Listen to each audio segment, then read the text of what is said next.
Bright রুটে আপনাদের স্বাগত। দেখতে দেখতে 4 বছর কেটে গেল। 2022 সালের সেই আগ্রাসনের পর থেকে ইউক্রেনের যুদ্ধটা কিন্তু গোটা বিশ্বকেই যেন নতুন করে সাজিয়ে দিয়েছে।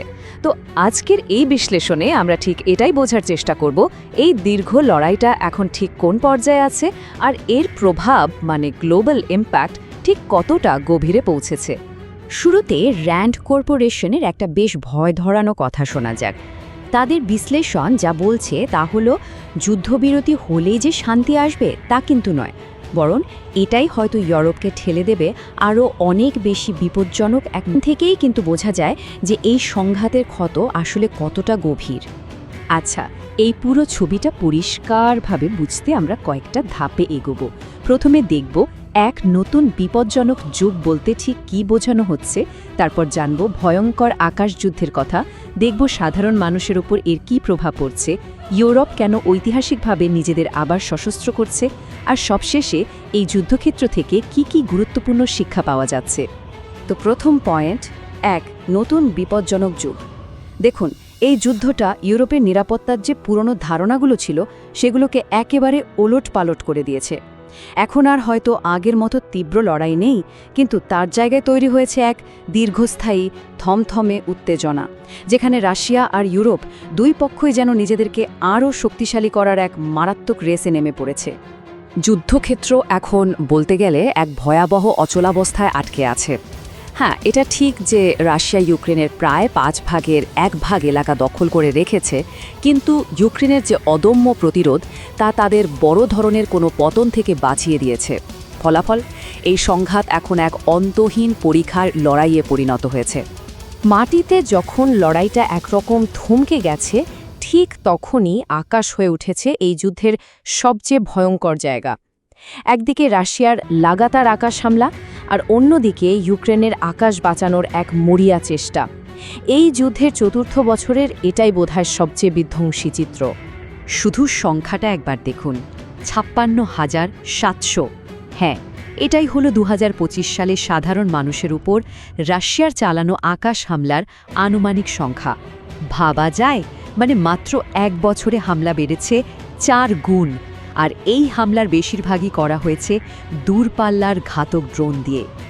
এই স্লাইডে দুটো চার্ট খেয়াল করুন। বাঁদিকেরটা দেখাচ্ছে 2025 সালে রাশিয়া কি বিপুল পরিমাণে ড্রোন ব্যবহার করেছে, চার্টটা প্রায় আকাশ ছুঁয়েছে। আর ডানদিকে চার্টটা বলছে এত ড্রোনকে ঠেকানো ইউক্রেনের জন্য কতটা কঠিন হয়ে পড়েছে। তাদের ড্রোন ঠেকানোর হার ওঠানামা করছে, যা থেকে পরিষ্কার বোঝা যায় যে তাদের আকাশ প্রতিরক্ষা ব্যবস্থা কি সাংঘাতিক চাপের মধ্যে আছে। কিন্তু প্রশ্ন হলো, এই ড্রোনগুলো আসছে কোত্থেকে?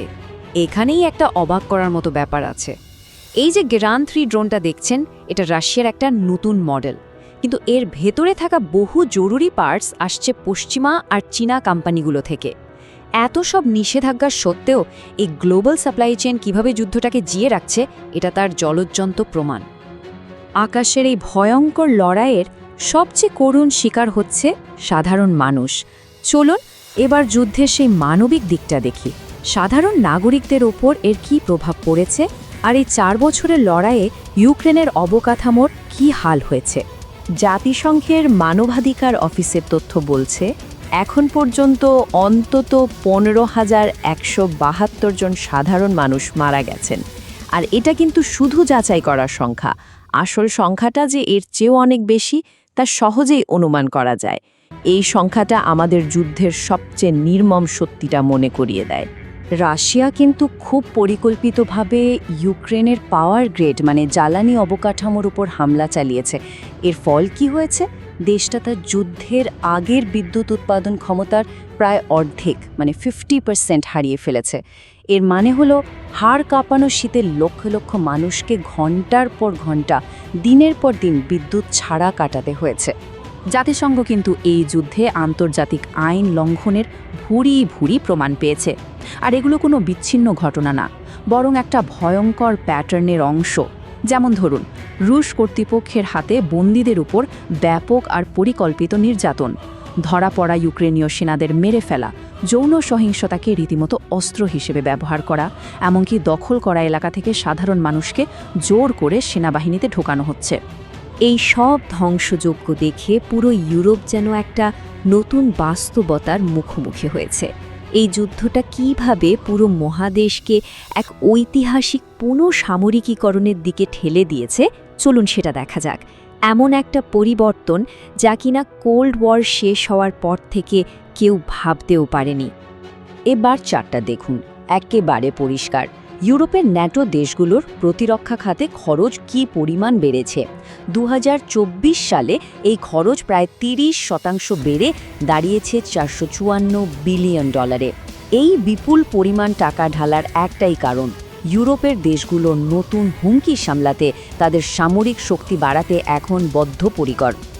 এই পরিস্থিতিতে একটা টার্ম খুব গুরুত্বপূর্ণ হয়ে উঠেছে, সেটা হলো স্ট্র্যাটেজিক অটোনমি বা কৌশলগত স্বায়ত্তশাসন। সহজ ভাষায় এর মানে হলো নিরাপত্তা আর প্রতিরক্ষার মতো বিষয় ইউরোপীয় ইউনিয়নের স্বাধীনভাবে সিদ্ধান্ত নেওয়ার ক্ষমতা, বিশেষ করে আমেরিকার ওপর থেকে দীর্ঘদিনের নির্ভরতা কমানো।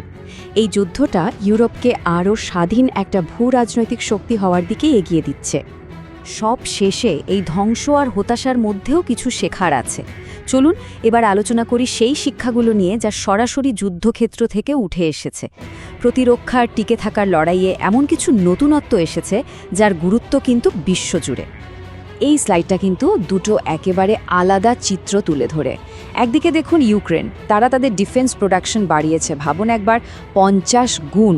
আর এআই চালিত ড্রোন যুদ্ধে তো তারা রীতিমতো মাস্টার হয়ে গেছে। আর অন্যদিকে হলো ন্যাটো। তাদের জন্য সবচেয়ে বড় চ্যালেঞ্জ এখন হলো ইউক্রেনের এই গতির সাথে তাল মেলানো। মানে কোনো একটা আইডিয়াকে যুদ্ধক্ষেত্রে পৌঁছাতে এখন আর বছর লাগালে চলবে না, কাজটা সারতে হবে কয়েক সপ্তাহের মধ্যে। এটা কিন্তু একটা বিরাট শিফট। এনার্জি বা জ্বালানি নিরাপত্তার দিক থেকেও কিন্তু দারুণ কিছু শিক্ষা পাওয়া গেছে। ইন্টারন্যাশনাল এনার্জি এজেন্সি 3টা মূল বিষয়ের উপর জোর দিয়েছে। 1, শুধু কতটা সাশ্রয়ী হবে তা না ভেবে সিস্টেমটা কতটা ঘাতসহ হবে সেটাকে গুরুত্ব দিতে হবে। 2, বড় বড় পাওয়ার প্ল্যান্টের বদলে ছোট ছোট অনেকগুলো বিদ্যুৎ উৎস তৈরি করতে হবে। আর 3, এমনভাবে পরিকাঠামো বানাতে হবে যেন খুব তাড়াতাড়ি মেরামত করা যায়।